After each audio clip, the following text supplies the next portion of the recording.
आलं बाई बैर. अगं माझं ना लय पोट दुखतंय. म्हणलं होतं तुम्हाला बाहेरचं खाऊ नका. माहेरचं खाऊ नका म्हणजे तुझ्या माहेरचं खाल्ल्यामुळे झालं काय हे? अहो पोट दुखतंय तर गोळी घ्या. पोळी घ्या आणि आता पोळी घेऊन काय करू? जेवण कधीच झालं माझं, इथं पोट दुखतंय बरं का. काय करू ते सांग तुम्हाला. अहो मग दवाखान्यात जा.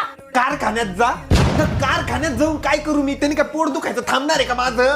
अरे बैर्या आवरा तुम्ही, आपण बाहेर जाऊ. बाहेरचं खाऊ? अरे बाहेरचं खाऊ खाऊ तर माझं पोट दुखतंय. तू काही बी पानसट सल्ले नको देऊ बरं. अच्छा कच्चा? अरे 1,00,000 वेळेस सांगितलं तुला, माझा कच्चा किती मी फाटलेला असला तरी मी आपण कच्चा घालतो म्हणजे घालतो. तुझं नेहमी नेहमी काय कच्चा कच्चा लावती, आपण किती फाटलाय तरी मी घालतोच ना. अच्छा म्हणलं की कच्चा ऐकतं काय माणूस आहे तुम्ही ना. थोड्या शांतीला धरा.